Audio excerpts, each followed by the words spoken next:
Assalamualaikum warahmatullahi wabarakatuh. Gimana teman-teman kabarnya? Sehat selalu ya. Mungkin kalian banyak banget yang pusing ya, tujuh keliling, yang sedang telat bayar atau jatuh tempo, bahkan udah galbay atau gagal bayar. Rasanya dunia kayak mau kiamat ya, gitu kan. DSN error, chat WA isinya ancaman, bikin hidup nggak tenang. Oke, mungkin lu pernah mikirin kenapa sih si pinjol kayaknya nggak punya, kayak punya kekuatan super gitu, yang bikin kita selalu kalah.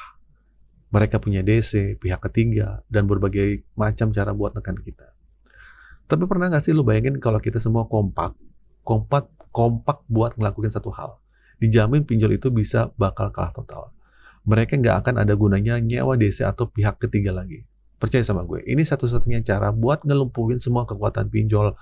Mau tahu caranya, simak video ini sampai habis. Nah, selama ini gue perhatiin, banyak dari kalian yang seolah menikmati semua kejadian dari pinjaman online. Tapi dengan cara yang salah.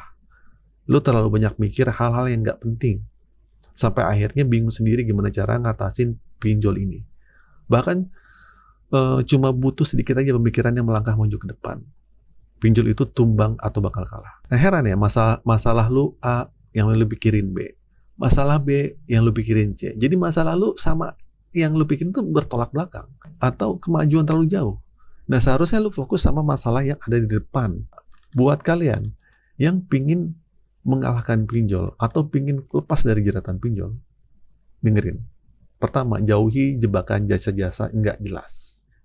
Ada cara yang simpel, tapi malah banyak pakai jasa backup data lah, jasa pengalihan panggilan lah, beli surat kuasa yang nggak jelas lah, sampai melunasi utang dengan cara berhutang lagi. Ini kan kebodohan. Semua itu berbayar, padahal kita lagi kurangan uang, lagi nggak punya duit, nggak mampu bayar. Ngapain kita hambur-hamburkan uang buat jasa-jasa yang nggak penting kayak gitu? Emang jasa itu beneran bisa nyelesain utang lo? Kalau iya sih nggak masalah, tapi cuma bakal ngabisin uang yang ada di kantong lo.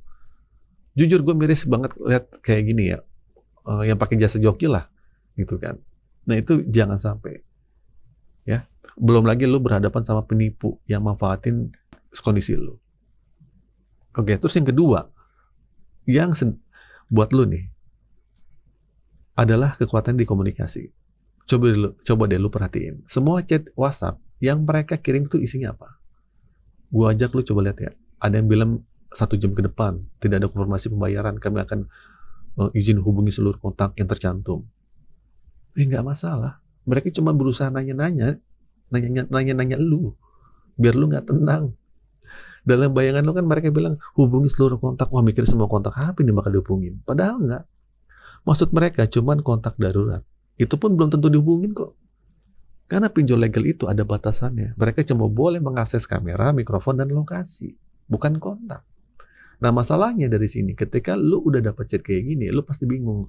Nanya sama gue, Bang, apakah kontak-kontak yang saya hubungi, Bang, yang bakal diteror? Bang, apakah nanti mereka akan sebar kontak, Bang? Nah asumsi ini akhirnya keluar kan. Padahal sumber masalah itu ada di WA sendiri. Seandainya lu nggak baca WhatsApp, ya nggak kayak gini. Pikiran lu nggak akan sekacau ini. Oke, sampai situ paham ya?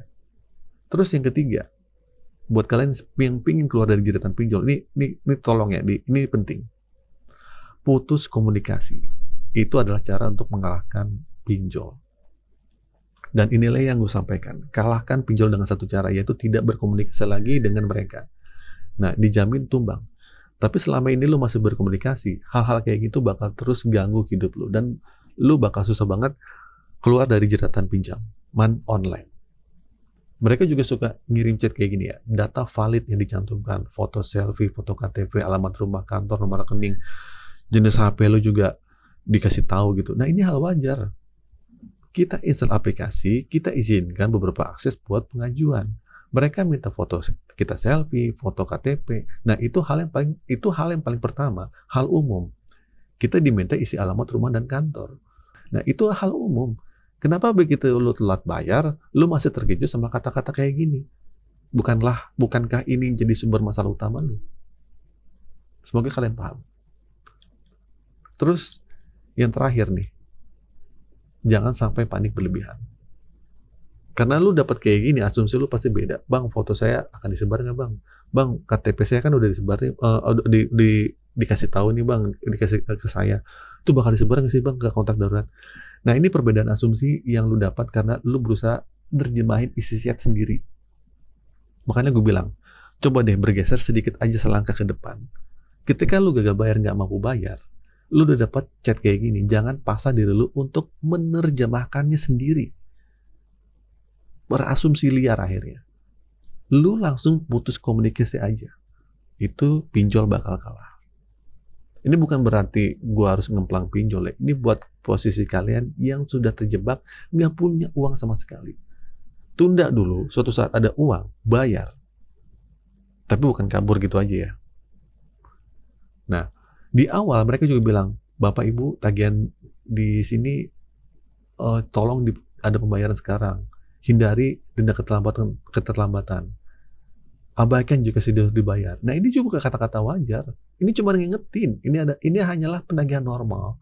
Tapi lu yang baru telat bayar, dapat hal kayak gini, lu langsung merasa diteror, Bang. Dineror saya, Bang. Bang, dia nekan saya, Bang. Minta bayar, Bang, dan segala macam. Ya itu wajar. Karena itu ketakutan yang terlalu berlebihan.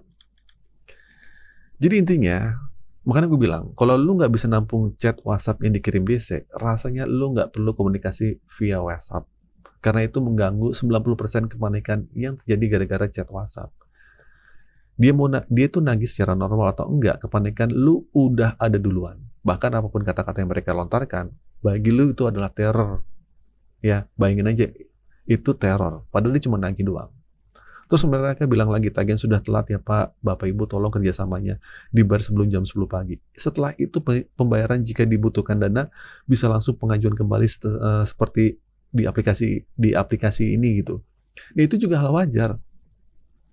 Kalau penagihan belum dibayar, ya nggak bisa emang nggak bisa ngajuin. Kalau sudah dibayar, kita juga bisa ngajuin dan.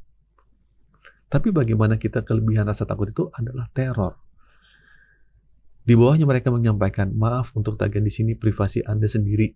Atau memang keluarga sudah tahu tagihan ini. Nah, mereka mencoba memberikan pertanyaan-pertanyaan kecil buat pemikiran lu, supaya kacau. Wah, maksudnya apa nih? Wah, ini bakal dikasih tahu ya? Atau gimana ya? Ditambah lagi mereka akan sampaikan 1 jam ke depan. Segala macam. Disinilah petaka mulai terjadi. Kalian akhirnya panik. Oke, itu saja teman-teman video kali ini. Semoga video ini bermanfaat buat kalian yang sedang terjebak masalah pinjaman online. Semoga kalian pemikirannya tetap tenang. Akhir kata dari saya, Assalamualaikum warahmatullahi wabarakatuh.